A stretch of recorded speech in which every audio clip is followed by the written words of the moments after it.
Welcome to Dear Nina, Conversations about Friendship. I am your host, Nina Badson. I've been writing about friendship for over a decade, podcasting about it for over 4.5 years, and I need you to know that I had to re-record this intro because of all of the Ashley Tisdale drama going on all over the internet. A lot of you will not know what I'm talking about, but some of you will. And if I didn't re-record this intro to address it, it would have been the elephant in the room because my episode is with Dr. Noelle Santorelli, who specializes in mean mom behavior and relational aggression in a lot of the things that have been covered in this article. I am going to link a version of the article that you can read yourself because the version that was in the cut is very hard to access. Basically, Ashley Tisdale is an actress. She was in High School Musical, among other things. She wrote an article titled Breaking Up with My Toxic Mom Group. That right there is a great title, right? Very clickable. Breaking Up with My Toxic Mom Group. If people wanted to hear about that, who is this mom group? Are they other celebrities? The chatter on the internet, although she never says it in the article, to her credit, never says who the people are. People assume that it is Hilary Duff and Mandy Moore. We really don't know. One thing Ashley noted is that this was a tight group of moms when the kids were little, and over time, she started to feel not a part of things. She would notice that she wasn't invited. She would see stuff on Instagram that she never knew about. People would talk about stuff in front of her. If she was at an event, they didn't talk to her as much. Finally, over time, she left the mom group. She texted the group, and these are not her exact words, but something along the lines of, "This is too high school for me. I don't want to be part of it anymore." And then some of the moms tried to apologize and say, she was misinterpreting things, and one sent her flowers, but then when Ashley went to thank her for the flowers, the mom didn't write back. I have so many feelings on this, and some of it comes out in this episode with Dr. Noelle. So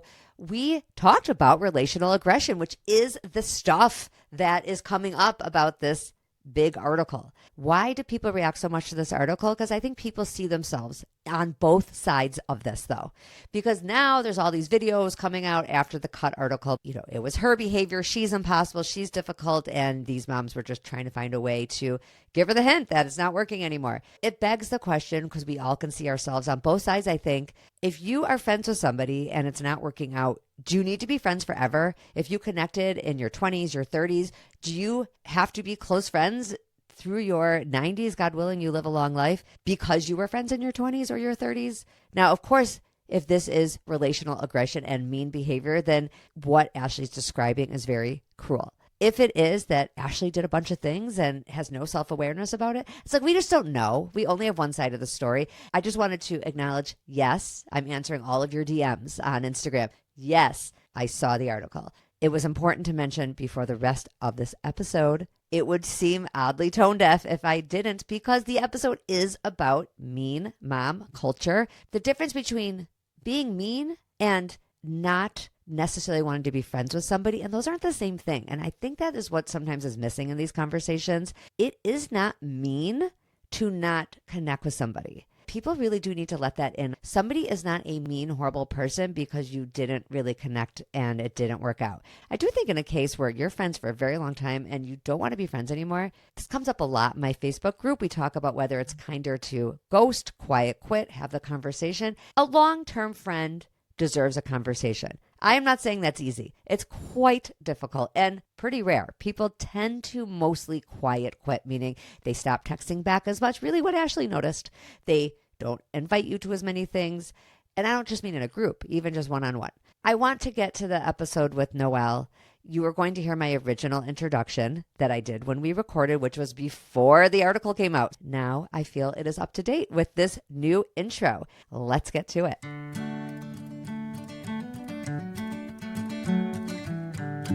Today's episode is one I've been waiting to do for such a long time. I'm a fan. Feels like a strange thing to say about a clinical psychologist. She has amazing information and posts on Instagram. Frankly, that's where I found her and heard her on other shows. And I knew that the Dear Nina audience would want to hear from Dr. Noelle Santorelli. She specializes in mean girls in motherhood, mean girl moms, and not just girls. There's boy stuff too, but she focuses a lot on adults and particularly mothers.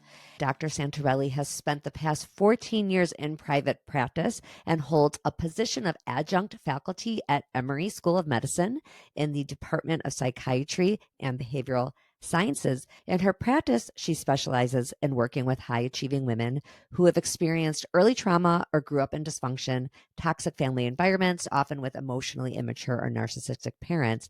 And she also has a deep expertise in relational aggression, which is what we talk about a lot today.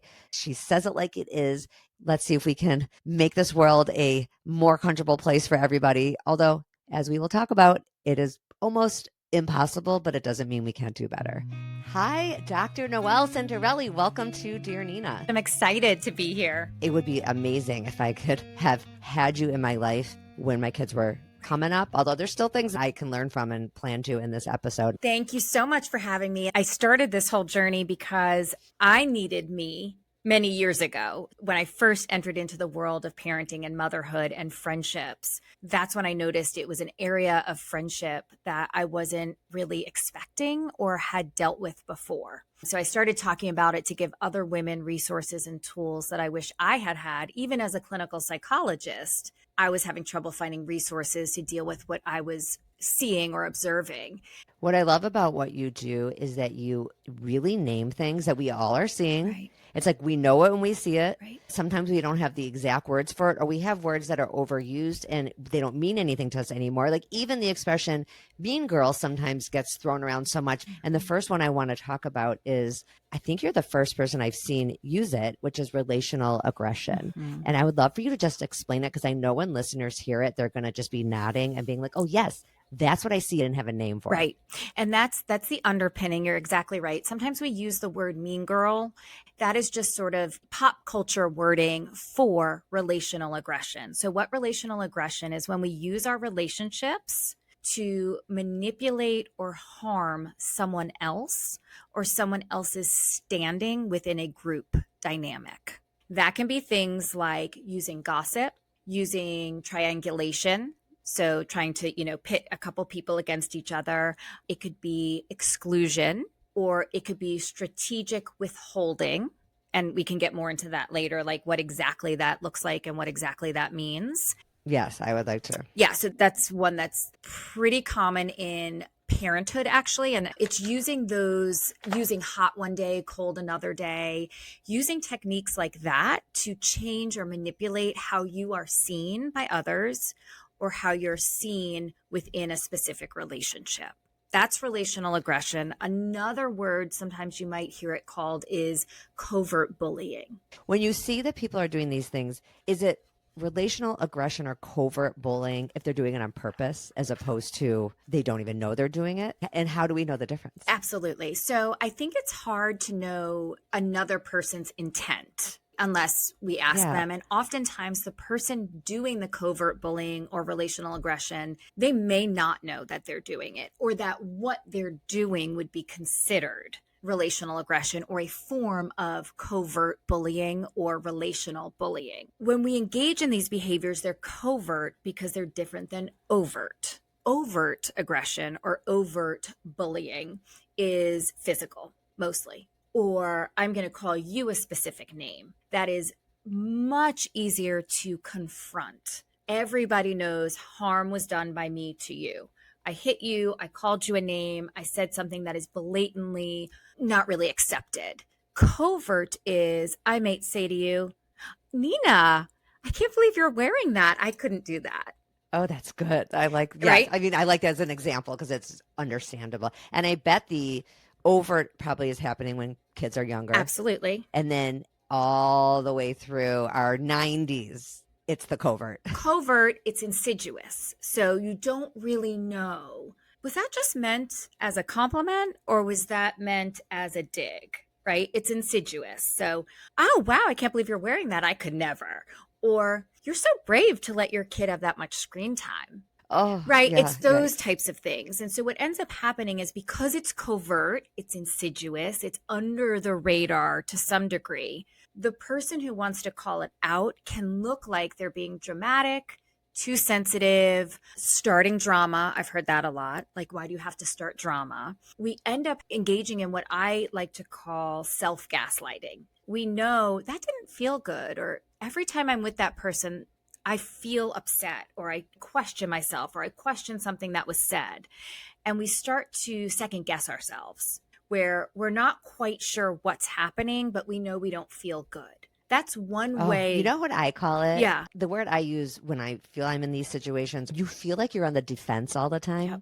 Like you have to be on guard. And so you leave that interaction exhausted, where with Yes. other people, you don't have that guard up. So you're more relaxed. But Yep. it's something to pay attention to. When I leave a place feeling like, oh my God, like I had to really be on. I had to Yes. react to things like you said, oh, you're so brave to. I mean, no one has literally said that, but No. that kind of thing where they're kind of a dropping a little turd, I call it Yes. too, but it's dressed up with a little bow on it. So you Yes. don't quite know. And it's the type of situation that, it's kind of like the dripping faucet. If there's a drip in your faucet, it's that kind of annoying thing where you're like, I got to fix that. Or is that dripping again? And you kind of leave it. But before you know it, that entire sink can fill up and you've got a whole flood that then you have to deal with. But oftentimes we don't realize it's a real problem until the water has flooded or there's some sort of huge mess. So it's kind of like the slow drip of a toxic relationship. And let me say, I hate the word toxic. I hate the word toxic relationships. I'm over it. Is it just that it's overused? So we, again, kind of like we don't know what it means anymore. Correct. Like I'm over it. So I don't like to say toxic relationships, but it's that slow drip where you're suddenly in a relationship and you're like, when did it get this bad? When did it start? When did I start feeling so uncomfortable? When did I start having anxiety before showing up, wondering what to wear, wondering what to say? Did I say too much? Did I say too late? It's exhausting. Yes. And so oftentimes when people come in and tell me those are the thoughts they're having or the feelings they're having after interacting with certain people, that's when I start looking at, is there some degree of relational aggression going on or covert bullying going on? Is this more strategic, whether it is conscious or subconscious in the person doing it?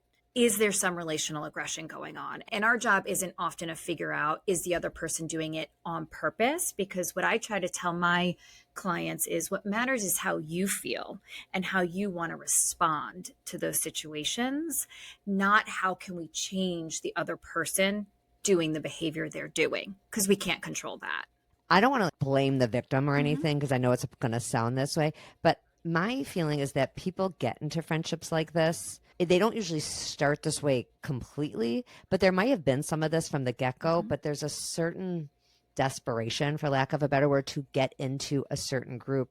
Or, and this is a lot of what I want to get into, people want their kids to be part of a certain group, and we train the kids to just put up with a certain amount of this stuff from the get-go. It's not that it got this way. It always was this way. Yes. And we didn't teach them to not tolerate it. Like you said, don't make waves and don't start drama. Sometimes you just have to let things go. I do believe you can't bring everything up, but if you're seeing this stuff pretty quickly, this is not the right group for you as a parent or a person. You don't have to be a parent, just as a human or your kid. Right. Again, it starts as that like slow drip. It's that leaky faucet. It's always been there, but you don't really notice it until it gets to the point where you can't tolerate it anymore, or it gets so uncomfortable you have to fix it.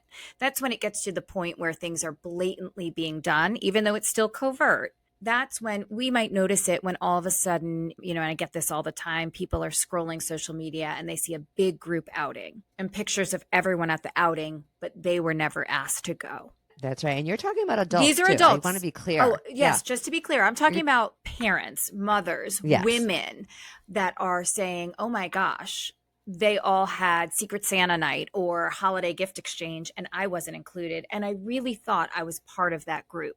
That's when they start to think, I need to do something about this. This doesn't feel right. It's usually that little drip, backhanded compliments, gossip, someone being hot and cold, those little more sneaky things where you can't call them out. And then there's something a little more dramatic, like a big group outing that you weren't included in.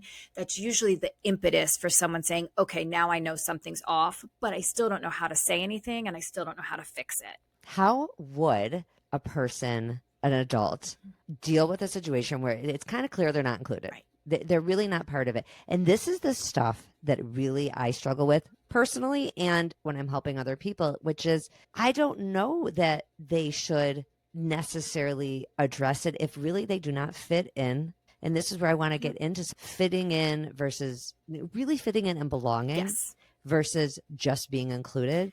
Is it ever possible the person wasn't kind of getting the clue along the way that this group already is full? I've had it happen to me. Like I have definitely taken a longer time than I probably should have to realize, oh, these people do not want to be friends with me. Right. And I just didn't quite get it. And in fairness to them, they had their plates full, or I'm thinking about when I first moved here and 20 some years ago, I was in my 20s.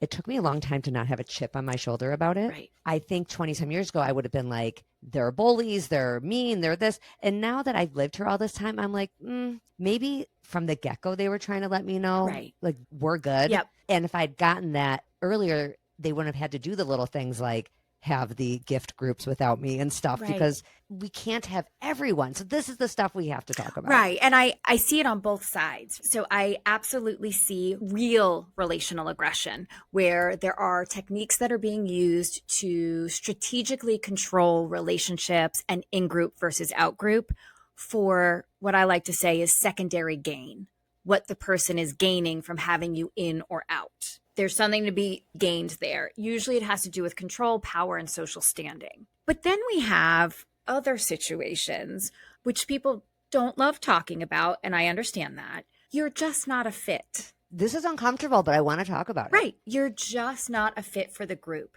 And I think that was part of probably what I was dealing with, whether it was me or my child when I was dealing with some of this stuff, is maybe they were trying to drop hints along the way. And maybe I, so desperate to belong, new to motherhood, first rodeo, maybe I didn't pick up on them. I like to see both sides, right? It's always very nuanced. And I think at the end of the day, the most important thing that we can do to sort of not control the outcome, but to understand better is to look at our why. Why am I trying to be in this group? Do I enjoy being with them? Do I share values? Do I share beliefs? Do I share things outside of the social status or grouping, like we go to the same school or we're on the sports team? Do we actually share things outside of that that make me want to be friends with this person? Or do I think I should be or have to be friends with this person or group? And that's when I think that tension that you're talking about starts to develop, where sometimes we want to be a part of something because we share something in common, but we really aren't a part of that group. And then it becomes, is the group being mean, or are the people being mean, or are they just kind of trying to give you the hint that it's not quite that belonging? And this is where I think we really have to talk to our children as well. Yes, and I see resentment grow. I've had people talk to me about stuff that happened 20 years ago to them and talk to me over and over about it. And this, like, they resent these people for not liking them. And I think rejection is just so hard for all of us. And there might not have been a great reason for the rejection, or maybe there isn't a self-awareness of why this group wasn't into you, but maybe I'm not as sensitive as I should be. But a big part of me wants to be like, are you telling me, person who's complaining to me, that you have never just not gelled with someone? Right. Everyone should like you, but you get to decide who you connect with. There is some of that. And as a psychologist who, I've historically and primarily worked with a lot of personality disorders and narcissism, I see it on both sides. So I see a lot of and I'm not saying that someone's a narcissist if they want to be included in everything, but there are personality types that expect to be given grace on both ends, but don't want to do it in return. So that is out there as well. I think at the end of the day, reflecting on what you personally want from the group experience or from the relationship and what you're getting is a step that we don't really think of. We jump into friendships different than romantic relationships, which I find so fascinating. Mostly, we don't see people jumping into romantic relationships. There's a courting period. There's a dating period. There's let's see if we really gel. Let's see if our values are aligned. Let's see if we can enjoy a coffee and then a dinner. There's sort of a slow progression. But if you notice, I'm sure you have, with friendships, we sort of throw all of that reasoning. We just jump in emotionally. We don't really use logic or reasoning with friendships. We're just in. I think it's a lot what you said earlier. Like, we see same school, same sports team, like all these things that we think similar background. Yep. There's a lot more to life than just that one part of us. I love what you said about, what are you looking for out of this friendship and what might the person be getting? Like it has to work Yeah. on all ends. Talk to me about love bombing. I've heard you talk about that because I think Yes. that's like really good both in dating, but in friendship, really more so. Right. And I think that that speaks to the idea of us sort of unconsciously or just sort of, I do a lot of dialectical behavior therapy where we talk about different states of mind. So we talk about an emotion mind and a logic mind. And then a wise mind is the intersect between your logic mind and your emotional mind. We shouldn't jump into any relationships in emotion mind. We know better intellectually not to do that with romantic relationships. It feels risky to just jump in too fast. We don't really get that message about friendships. I was never taught that about friendships. I now teach it to my kids about friendships. But when we first meet friends, we can sometimes be in this stage of love bombing. Sometimes it's mutual, where you're so excited. We live in the same neighborhood. Our kids go to the same school, same age. We're both whatever religious background. We should be best friends. It seems like a perfect puzzle piece fit. And so love bombing can come from both sides. And it wouldn't necessarily be called love bombing at that point. I would just call that emotional intensity at the excitement of a new relationship. When it's more one-sided, sometimes it's part of a pathological pattern that, of course, we see with narcissistic relationships. So love bombing comes from the classic narcissistic relationship between traditionally a man and a woman, where one of the two in the dating relationship starts intensely jumping in and just peppering you with praise and love, and you're the best thing that's ever happened to me. We should get married. We should move in together. We should spend every time together. Let's grocery shop, right? It's like constant texting, calling, planning. But this can also happen in friendships. Now, it doesn't mean if you love bomb someone, you have narcissism or you have a narcissistic personality. But traditionally, that's where the word comes from and where we see that behavior. I do believe we're living in more and more of a narcissistic culture in general, not from a pathological standpoint, but from we've all become very self-focused and individualistic, which breeds that type of behavior. And so sometimes when you're getting into a friend group or a new friendship, you can be met with love bombing, which I always say, let's take a pause and let's think about this. It doesn't mean anyone's bad. It doesn't mean it's destined to be a bad relationship, but you should always pause before getting in too deep into any relationship, whether that's a friendship or a romantic relationship.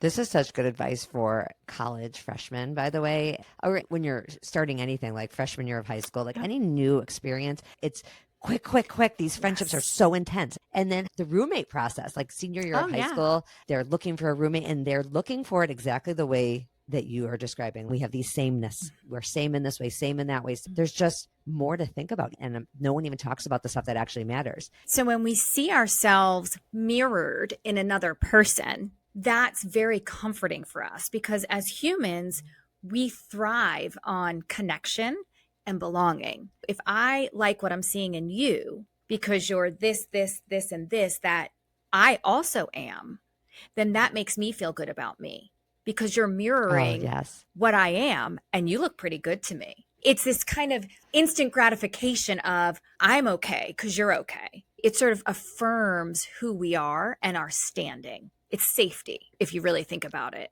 Oh, that makes a lot of sense. So you're on the receiving end of maybe a lot of intensity and you're giving it off too. Yeah. I like that advice. Just slow down and maybe think of your history. Like how many times have you had this intense kind of friendship that didn't quite go well? Let's maybe not do that every time. Right. And I do think, I hope we are starting to have more conversations about what we want out of friendships. I feel like it's pretty traditionally talked about. What do you want out of a romantic relationship? Be careful. He's coming on strong. She's coming on strong.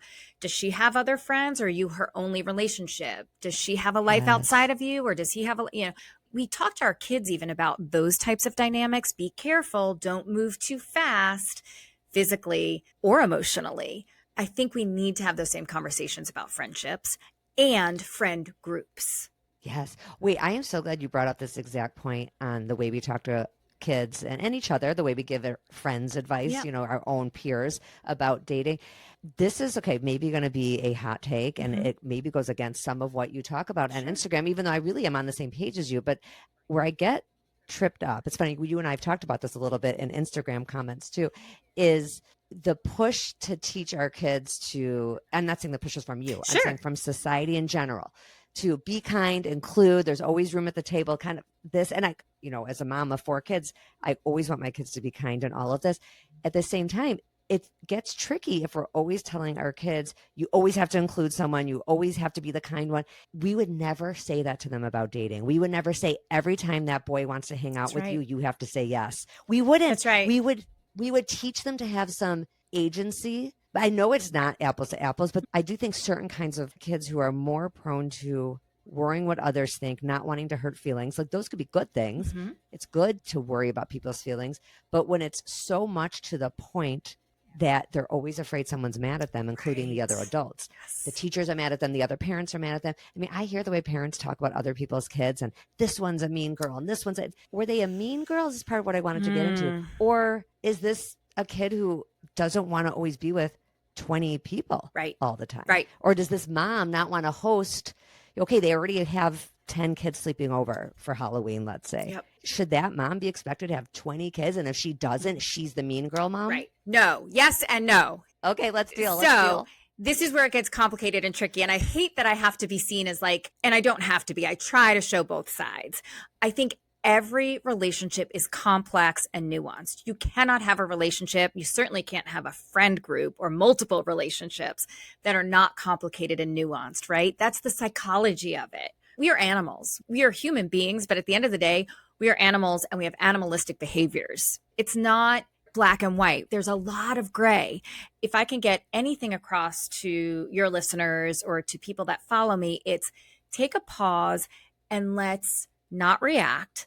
Let's work through some things before we're quick to react, because we want to give grace. We want to be thoughtful. So we want to give grace to, if someone hosts a party one time and they can only have 5 people, they can only have 5 people. Maybe they only have capacity for 5 people emotionally and logistically, right? Maybe they don't have space for more. We don't want to instantaneously react or overreact, because what happens is we tend to overreact when we react quickly. On one hand, we can't be expecting everyone to have 20 people all the time. Everyone can't be included all the time.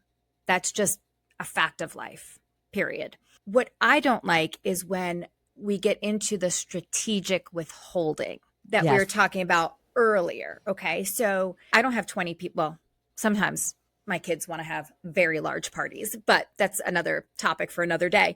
But, a sleepover, a junior high, right? You can't have 20 people at a sleepover, and that's okay.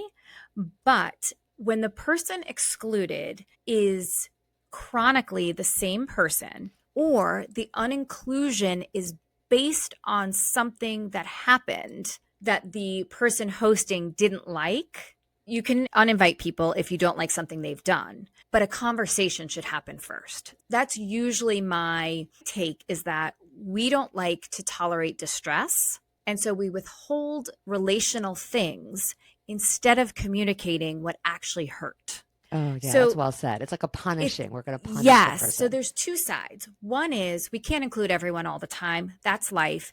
And I think we should be comfortable saying things like, hey, I can only have 6 kids at my sleepover. These are the 6 kids that are coming. And you're open, you're honest, and you're transparent about it. Are feelings going to get hurt? Probably. They will. That's bad, right? It happens, but again, that's life. It will happen.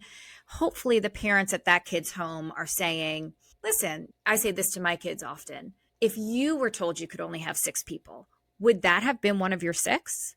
Yes. And sometimes like cheering. They say, no, not really. Maybe 7. It's like we said before, you want to be in everyone's mahjong group, but if you were going to host one, you wouldn't even have the people that you expect to invite you. Right. I think that education should start early on. When we say they're kids, let kids work it out, I totally agree with that. And I don't agree with that at the same time. I think parents need to coach. I need to coach my kids, and I need to teach them, hey, wait a minute, would that be one of your 6? No, you would have this kid, this kid, this kid, and this kid before you ever invited that kid. So Let's be fair. And I think parents need to stop being over involved. So I think, again, even that statement is nuanced. Let the kids work it out isn't good or bad. It depends on the situation. So we've got two things, right? So we've got the not everyone can be included at all times. That is just life. The other situation is that more of that inclusion, exclusion as part of strategic withholding. And that is more a form of relational aggression. That is more the I'm not letting you come because I don't like that you made the baseball team and I didn't. I don't like that that girl likes you more than they like me. And so I feel threatened if you're at my party. Or I don't want that kid to come because I don't like that kid's mom for some benign reason, not some like major reason, but some like, I don't like how she looked at me at book club. So there's two separate camps of inclusion and exclusion. We can't call everything, well, that's life. Not everyone can always be included when there's the subplot of it's really being done in an aggressive way for secondary gain, that strategic withholding. But we also can't say everything is relational aggression. Right. Like not everybody is mean or a bully. Right. They're just not because you weren't included. And then let's say we do know that it is more than just, hey, they only could have, they were going to a concert and there's only 5 seats in the car, right, and like we didn't want to bring 2 cars. Now, I agree with you. I've seen you say this and I agree with it. I think it's okay to have just some of the kids, but you cannot have just some of the kids minus 1. That or 2. Yes, that's just cruel. That's what I would call cruel. Absolutely. And I started labeling that because this is very hard to explain over Instagram, right? All these nuanced situations. So I started calling it the all but rule. Yes, that's great. You can't have all but 1 or 2 without having a conversation. So for example, let's say you have a child and they have a friend group of 6, but your car only fits 5. Yeah, no, now you're taking 2 cars or you're just hanging out at the house. Right? And that's where it gets tricky, right? That is, if you have a very clear set group of 6 kids and you can only take 5, one person is going to be left out, and that's going to hurt, and that hurt's going to be real because that's a real sort of targeted, one person was chosen and you're it. That makes sense that there would be a lot of hurt feelings there, and that can have a trickle down effect. So if parents don't think then that the next week at school, the kid that was hurt isn't going to act out in some way and try to then gain more power or more control back in the group, they're mistaken. That's what's going to happen. Remember, we're mammals, we're animals. We act behaviorally. Sometimes we don't know why we're doing it, but we know subconsciously what we need to do to regain power. And we learn it so young.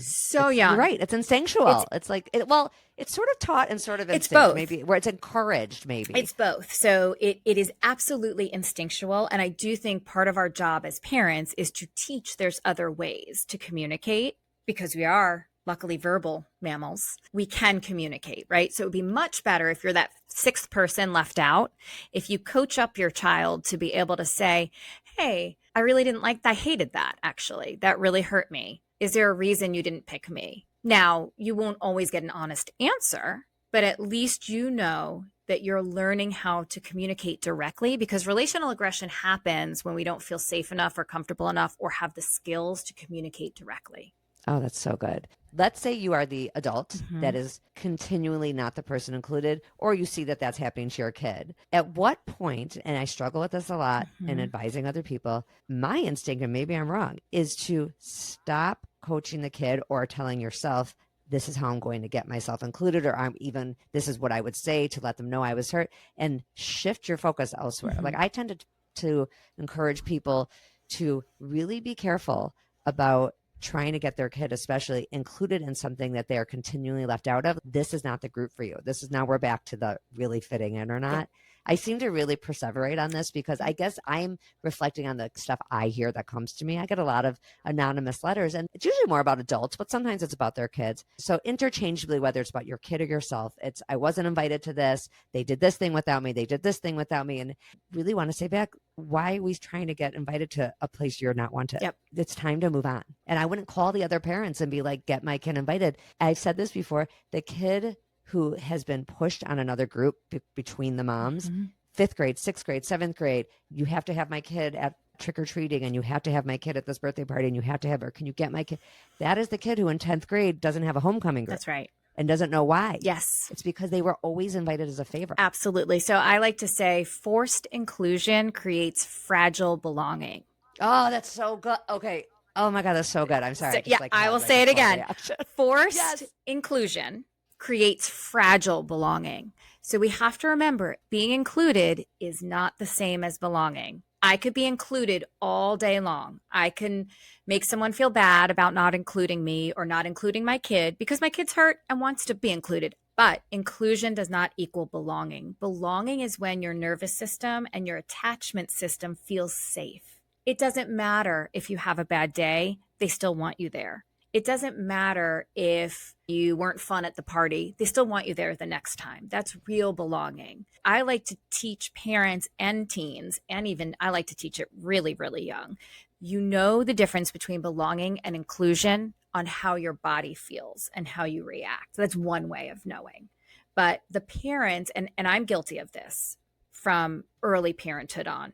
I'm not guilty anymore. I'm like, don't include him. He'll be fine.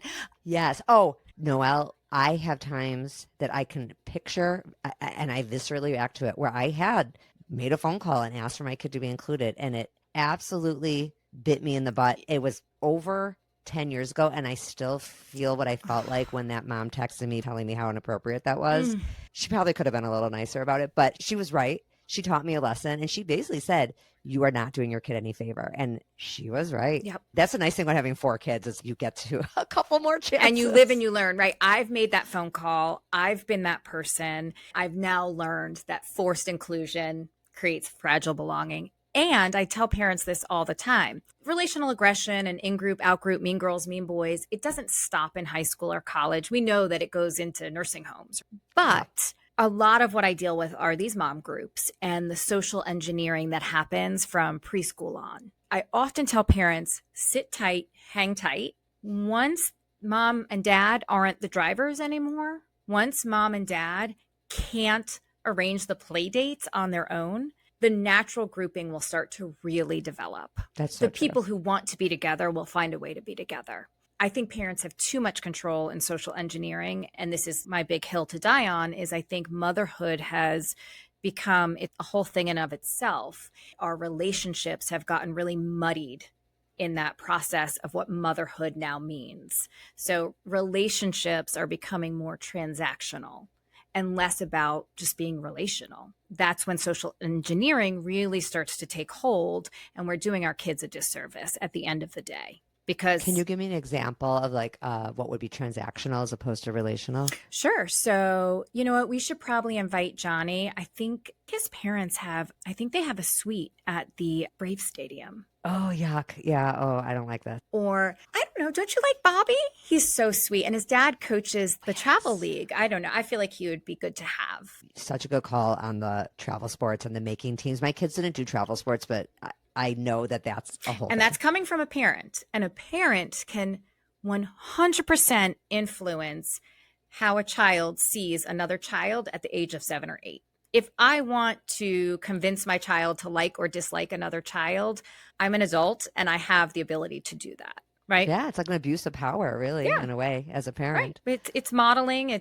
I'm modeling. I'm responsible to some degree in telling them what's good, what's bad, what's in, what's out. To some degree, if they hear the same message over and over again, they're going to listen. Over time, I think a lot of motherhood and children's relationships and relationships with other parents has become somewhat transactional. And like I just, those examples, and less about who do you like and why? How do you feel when you're with that person? What are your actual shared interests? And could you call that person on a good day and a bad day, or only in certain situations? That would be more relational. We have to talk about something major, which is breaking the cycle. To your point about us being like animals and having these instincts, it's probably not realistic to break that concept of society, that there's going to be a feeling of in and out. From my point of view, what I wish that more people would see is what you desire to be in isn't something you actually want to be in. It's only an in group because you and your little school have decided that. Right. Okay, there is the reality of this is where your kid goes to school. They need somewhere to sit at lunch. Yes. Or you as an adult, this is where you live. you want to have a Maj group. What I try to get people to see is there's not just this one group. We're like hyper fixated on like these 8 women. Yes. There are other women in this town. Absolutely. That's the cycle I'm talking about, but yes. And I think there's lots of cycles we need to break here. At the sort of core, what I would really like people to start feeling comfortable talking about is these uncomfortable conversations. I don't fit in, or I don't actually like that person and I don't want them in my group.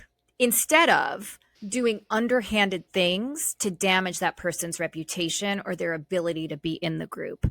Big picture, I would like us just to have more conversations like you do on your podcast about the nuances and complexities of friendships. We have couples therapy. We have family therapy. Why are friendships any different? You can't tell me another relationship where we don't have therapy for it other than friendships. I mean, I'll do work mediation where I'm with 2 business partners. That's a relationship and we have therapy for it. My real big goal is let's start talking about there is relational aggression.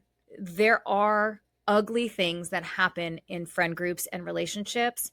We can't pretend that's just life, whatever. Yes, it is life, but we should also be able to call it out and not have the person who's experiencing it hide in the shame that it's happening to them. It doesn't mean there's something wrong with them or they've done something wrong and that's why they're not accepted. It means it's the wrong group at the wrong time. Maybe it's as simple as that.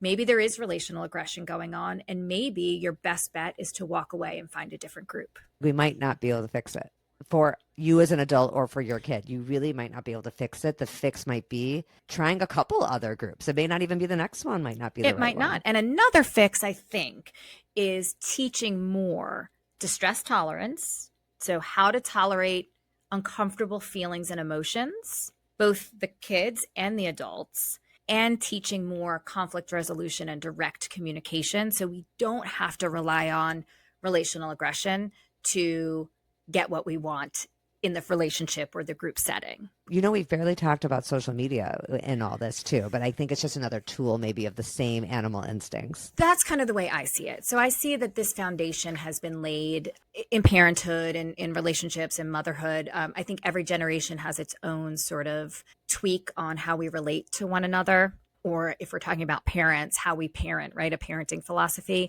Social media simply highlighted and is a tool, like you said, for some of the groundwork that's already been laid.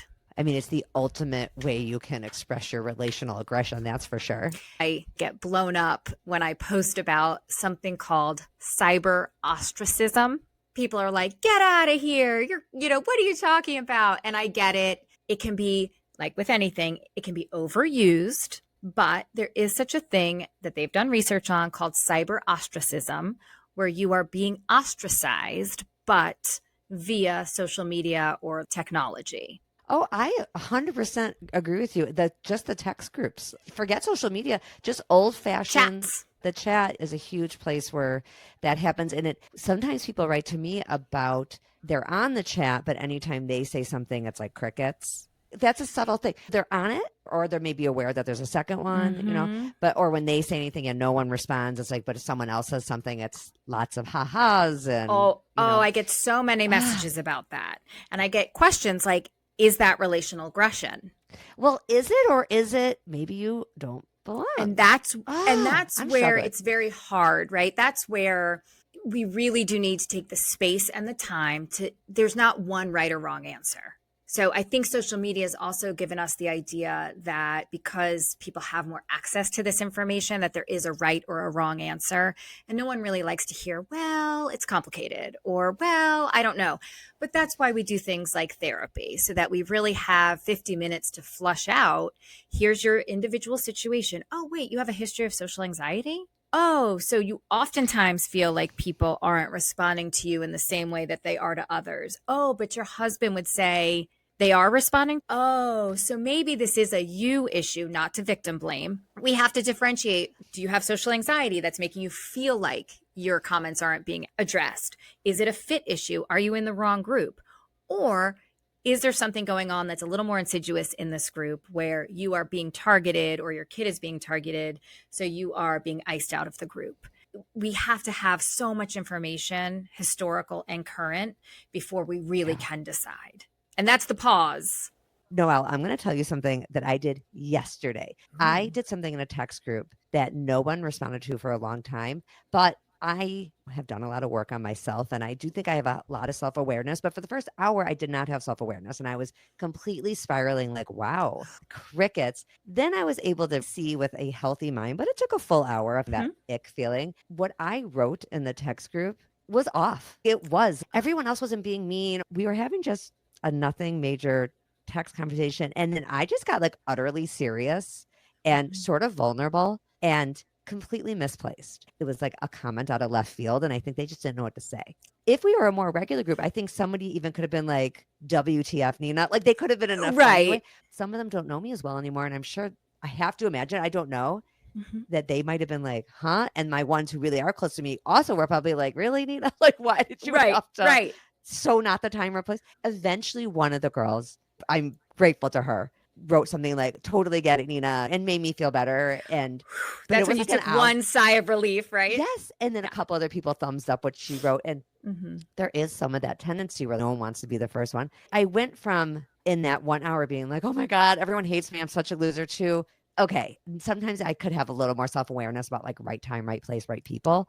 There's nothing wrong with those people. They didn't do anything wrong. But it did take like a high level of maturity on my part to get over my initial feeling of, oh, these girls don't like me. Yes. I think that's, again, when in doubt, just pause. Most people need more than an hour. Most people, I mean, that's very good. Thank you. Most people might need 24 hours at least to help themselves regulate and get into that more wise mind. So again, we've got the emotion mind and the reasonable or logic mind, which is using facts and intellect to understand the situation. And then we've got emotion mind, which is using our emotions to understand the situation. In an ideal world, we want to operate from wise mind where we have both. So it took you about an hour to get back into wise mind. It did a full hour, and every minute felt like an hour, though. Absolutely. The best thing to do would have been to walk away from my phone and not know if anyone responded. That's the pause. So hard. I want people to put it away. So if your kid gets in the car and says, Susie's having a birthday party and I'm not one of the 5 invited, and your first response is, I'm texting her mom right now, that walk away, ladies. Do not do it. Put your phone down, walk away. Do not react. So if the first tip I could give anyone in these complicated social dynamic situations, it's regulate first. It's like the old fashioned, what do you do if you're in an airplane? You put your oxygen mask on first, then you help the child. You cannot help your child. You can't help yourself unless your oxygen mask is on. And our oxygen mask here is regulating. Touch grass, go for a walk, take a deep breath. If you're me, have a Diet Coke, do what you got to do. Regulate yourself, because things will become clearer. The more you react based on your emotional, the more you're giving someone the opportunity. If there is relational aggression going on, you give them fuel for their fire. Then you give them the opportunity to say, you are dramatic, you are overreacting, and you're being too sensitive. One last question before we sum this up, Dr. Noelle. Okay, you know that your kid, let's say, is doing some of the stuff that we've been talking about. They've dropped someone from a text group. They have made a plan that purposely excludes someone. It's not because you, the parent, said we can only have 5 people or whatever. This kid has taken it upon themselves to be like, not that one today. Or lunch table stuff is a whole other politics. Oh, yes. Yes. So let's say, your kids, maybe if someone's brought it to your attention, another parent, even though, we sometimes say let the kids work it out. Sometimes fellow parent friends like need help. And what do we say to our own children? So the first thing I would say is no shame in that game. It is absolutely developmentally appropriate for children, particularly younger children, to be learning relational skills. And part of your job as a parent is to be aware and to help coach and teach them. There should be no shame. And I don't think any parent should be judged when they are trying to do their best and intervene. I think when a parent feels so confused about what to do that they bury their head in the sand, that's when the judgment starts to come out, because it seems like the parent's not doing anything. Right. We don't always know what the parents are doing. We don't. You're right. I definitely have had kids of mine be labeled mean or whatever. And people shouldn't assume that I wasn't, I And, don't and want my again, kid to do that, you know? right, that's the giving the grace. And I wish more parents could have mature conversations with one another where we could say, here's what your kid's doing. Okay, great. Thanks for telling me. I'll deal with it. And then you trust that the parent's dealing with, right? I wish we Yeah. could have more mature conversations, but we can't, it seems. Most people cannot. Again, that's learning more emotion regulation and distress tolerance and better conflict resolution skills. So, if you find out your child's the mean child, the first thing is you separate the behavior from the child. Just because a kid has done something bad, it does not mean that they are bad. And again, that's the no shame in that game. Shame is I am bad, I am inherently bad. Doing a bad behavior is a learning experience. You take that in. It's the shame that makes us hide from it and not want to address it. You take it in and then you get curious. Your first step is you get curious. You start getting information. You start asking your kid questions. If a parent calls you, you ask the other parent questions. What have you heard? Okay, great. And now I'm going to get the information from my kid. And you get curious. You don't come in hot. You come in like, hey, I just got a phone call, or I just found out that you did X, Y, or Z. Tell me about it. And then you want to start to build empathy, because a lot of this is teaching empathy. Empathy doesn't necessarily come naturally for everyone. You want to teach perspective taking and empathy. So you might ask, how would you feel if that happened to you? What do you think he felt like when he saw he was kicked from the chat? What do you think she imagined when she was told she couldn't sit with you anymore? So you start asking questions that help build empathy and perspective taking. And then you might even model repair. So you might say, how do you think we can fix this? Or what can you do to make it right? Or what would you do differently next time if it's not fixable? And then, of course, because of my mean girl mom, I do believe a lot of this is a trickle down from our culture. You want to check the ecosystem your child is living in. Have they seen this at home? Have they seen this in your relationships? Have they seen this in their friend group? Have they seen this at their school? Have they seen this on their sports team? What is the ecosystem that they are learning this from? If there is one, maybe not. You want to make sure they're not absorbing those behaviors from somewhere else, unchecked. That's great. Thank you. Regulate first is always my message. And my second message is try to give people grace. I know it's hard. I know it's hard because I have seen people do really unkind, actually mean things to other women. And men are guilty of this too, by the way. I just happen to work with primarily women. Yeah, I'm glad you said that. And boys. I only have boys. I work with girls in private practice, but I've seen it. It's mean girls. What I mean when I talk about mean girls is the adult women, but also girls and boys can engage in relational aggression, not just girls and women. But pause to regulate yourself, give grace, because we're looking for patterns. We're not looking for incidents. That's the second thing. We're looking for patterns of behavior. So if you're left out once, that's an incident. If someone's mean to you or cold to you at one parent-teacher night, that's an incident. It doesn't feel good. It's an incident, not a pattern. We're looking for patterns of behavior. The That's third so thing, helpful. Pattern, not just an incident. not an incident. If you have an incident, that's where I would love for someone to have the ability on both sides to have open, direct communication, so that you can understand the incident better and it doesn't become a pattern. If it becomes a pattern of behavior, that's when we need to ask ourselves the questions of what am I doing here and why, for yourself or your child in the relationship. Why am I trying to get into this group that maybe doesn't want me? And then like, why do I want it? I also think about it like, okay, so if I'm a visitor in France, just because I run into an American doesn't mean that has to be my bestie.